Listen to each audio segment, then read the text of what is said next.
Oke, baik. Berjumpa kembali dengan saya. Kali ini kita akan membahas tentang Markov chain ataupun rantai Markov. Masih dalam mata kuliah rekayasa traffic. Oke, di video sebelumnya kita sudah belajar mengenai konsep dari kelahiran dan kematian.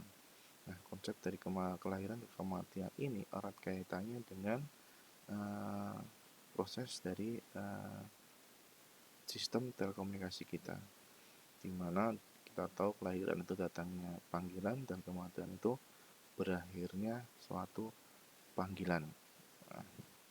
Nah, dalam proses kelahiran dan kematian tersebut, kita ada kaitannya dengan rantai Markov ataupun Markov chain. Nah, sebelum kita bahas, kita kenalan dulu tentang Markov chain itu apa sih. Nah, Markov chain ataupun rantai Markov itu adalah suatu model, salah satu model yang buat apa? Yang biasanya sering digunakan untuk menggambarkan proses-proses stokastik. Nah, kita tahu bahwa traffic yang ada di sistem telekomunikasi kita kan sifatnya stokastik ya. Tidak tahu kapan datang dan tidak akan pernah tahu kapan akan berakhir. Sifatnya random ataupun stokastik. Nah, ini salah satu model yang bisa digunakan untuk menggambarkan proses-proses stokastik itu. Nah, kita menggunakan modelnya adalah rantai Markov.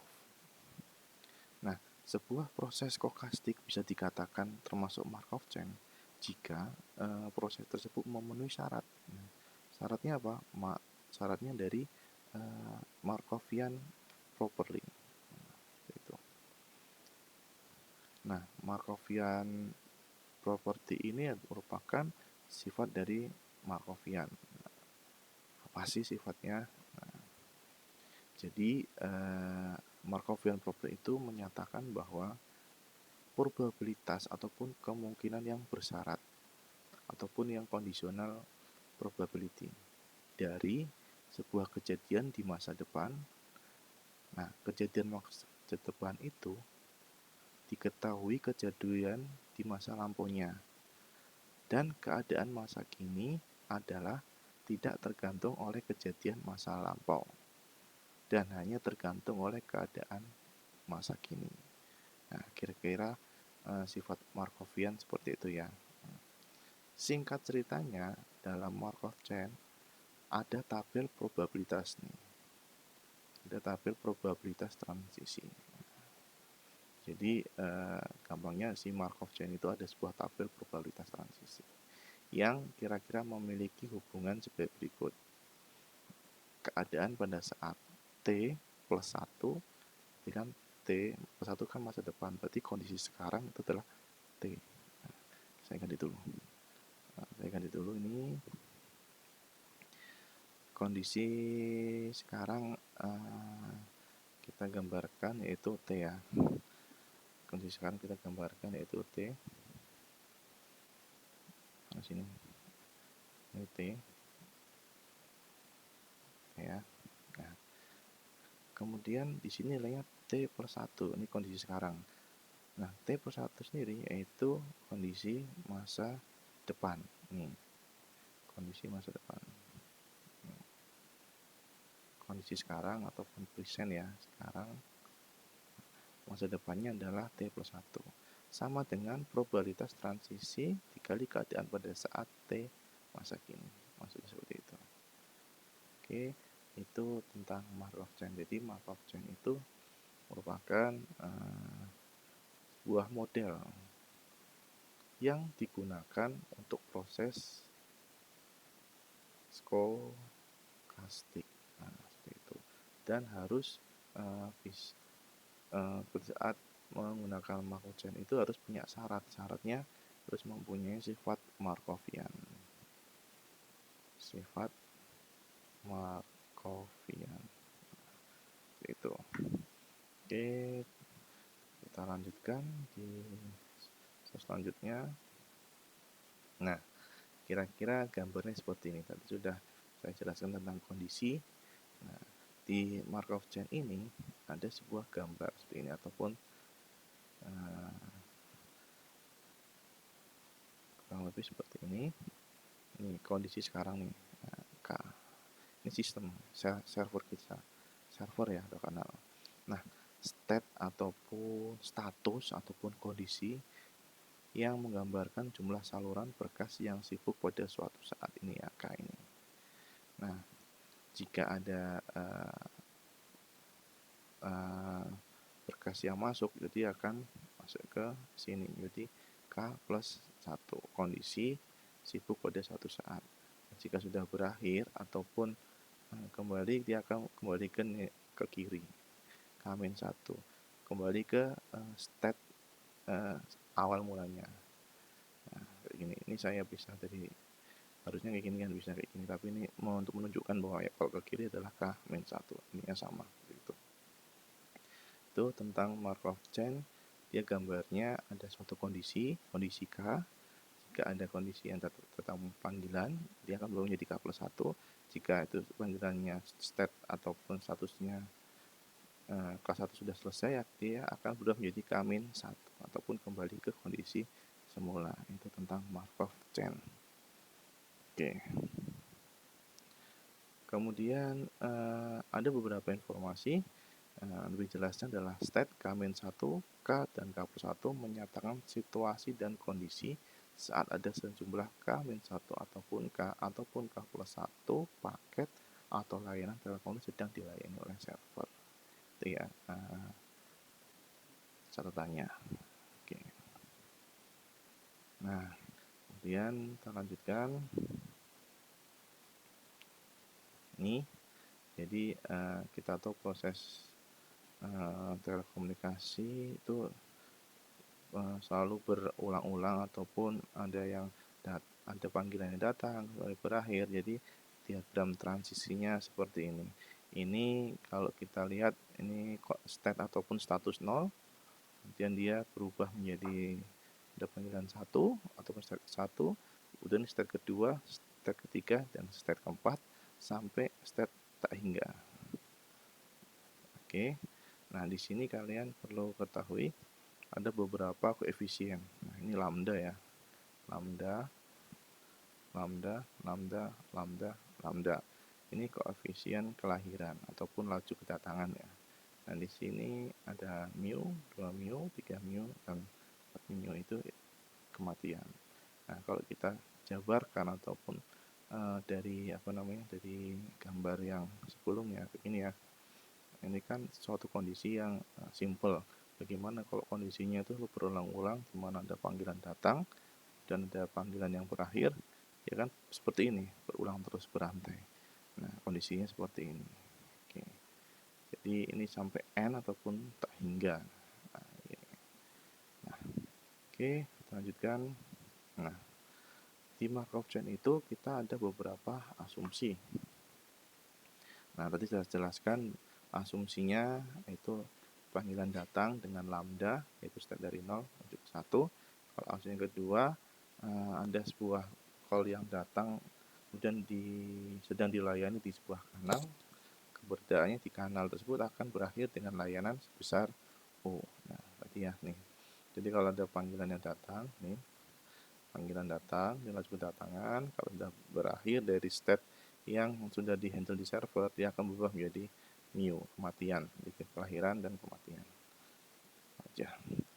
Nah, kemudian ini tentang asumsi. Nah, di sini kita sudah tahu sebuah bagan tadi, kanan kita ada proses kelahiran dan untuk ke kiri adalah proses kematian ataupun berakhirnya panggilan. Nah, dari situ kita bisa membuat sebuah persamaan kesetimbangan. Nah, proses persamaan keseimbangan ataupun persamaan balance. Balance sama kan keseimbangan dari rantai Markov. Nah, kita punya gambar seperti ini nih. Jadi kan awalnya ini kan kondisi K kan. Kondisi K, kemudian dia ada panggilan datang menjadi K plus 1. Kondisi yang pertama. Oke, ini dari kondisi ke 0, ada panggilan datang, besar lambda menjadi K+1. Kemudian jika kanal tersebut sudah berakhir ataupun panggilan tersebut sudah berakhir, kondisi akan berubah menjadi K-1 ataupun kembali ke posisi semula dengan koefisien adalah mu. Nah, kayak gini kan mu gambarnya. Itu ya.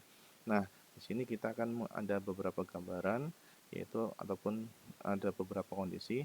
Yang pertama ini kondisi 0, kondisi 1, kondisi 2, kondisi 3 sampai kondisi yang tak hingga.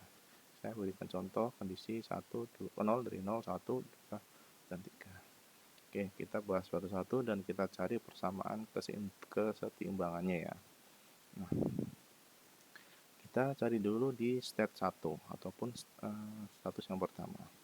Dari status pertama sebuah server dari keadaan kosong ada suatu panggilan yang datang.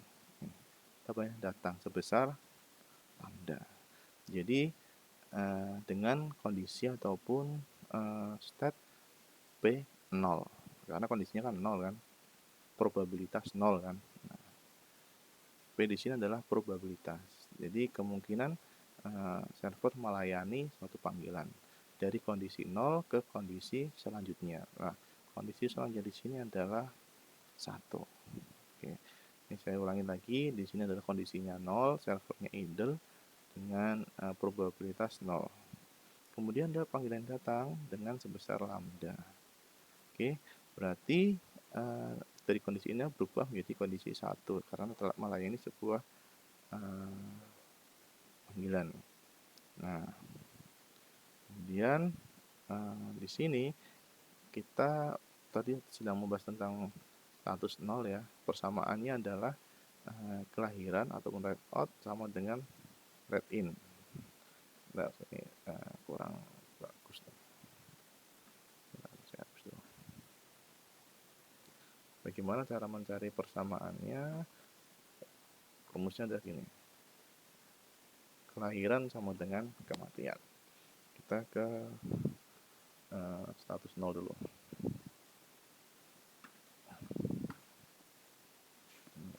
Sebentar, saya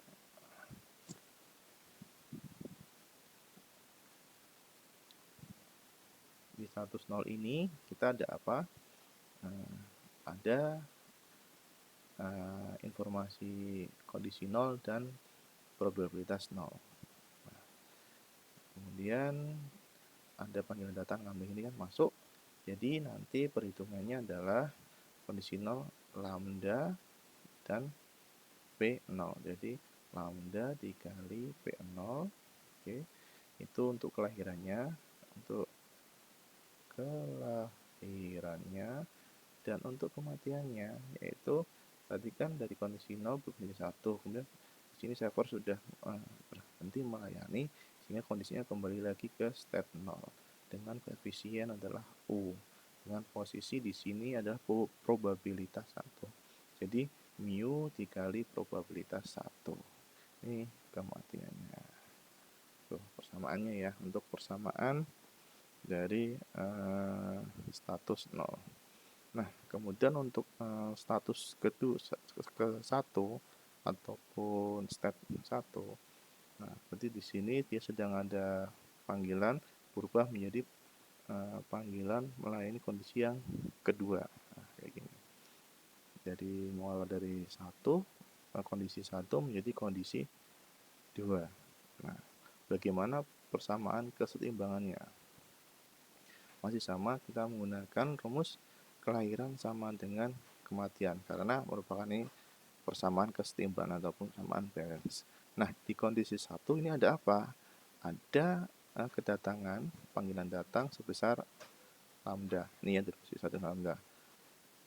Dengan probabilitas 1. Nah, ini. Oke. Kemudian dilihat sebelumnya, sebelum server ini digunakan, dia akan ada kondisi yang menganggur ataupun idle, di mana persamaannya yaitu P1 dengan mu. Nah, ini kan, ataupun mu dan P1, probabilitas 1. Nah, perhatikan anak panah berwarna ini. Ini untuk kondisi kelahiran anak panah biru, dengan pasangannya nak penampil di sini. Dan untuk persamaan kematian ataupun panggilan berakhir ataupun read in, nah di sini berarti kan posisinya dari state 1 ke kondisi state 2. Nah, di kondisi state 2 mengalami kematian atau panggilan berakhir. Berarti di sini ada koefisien probabilitas 2 dengan 2 mu.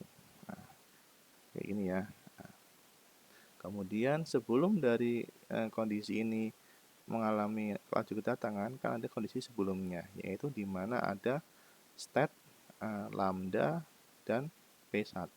P0. Jadi untuk kematiannya kita menggunakan jalur yang warna hijau. Nah, seperti itu. Itu pun sama berlaku untuk step yang kedua ataupun kondisi 2. Dari kondisi 2 menuju kondisi 3, yaitu di mana laju kedatangannya sebentar lambda. Oke, ke sini ya. Dengan sebelumnya ada probabilitas P2. Nah, P2 ditambah di sini sebelum datang dia kan servernya pernah digunakan juga pada kondisi sebelumnya, yaitu kondisi sebelumnya ada P2 dan 2 mu.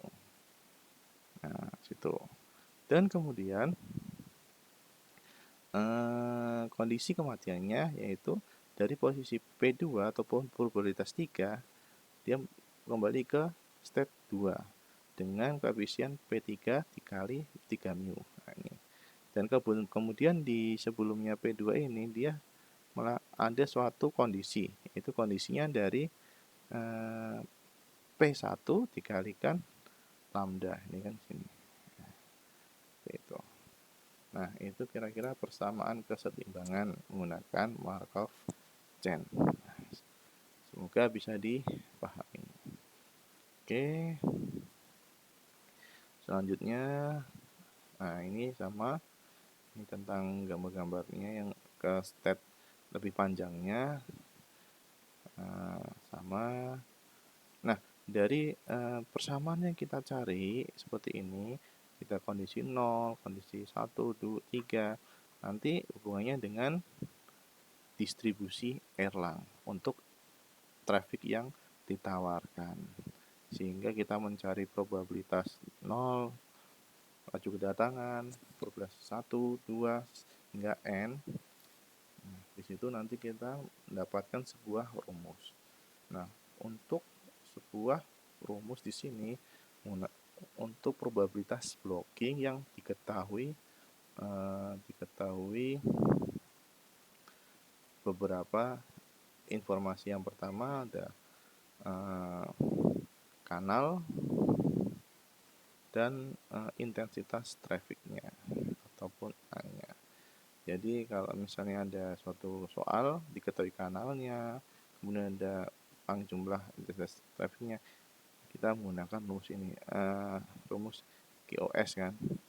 Di video sebelumnya sudah kita bahas. Jadi asal muasal rumus blocking Erlang kita menggunakan Markov chain, diagram transisi Markov chain dengan konsep kelahiran dan kematian. Nah, dari situ kita bisa mendapatkan rumus seperti ini, seperti itu ya. Semoga bisa dipahami. Sekian untuk video saya ini. Terima kasih. Semoga bermanfaat.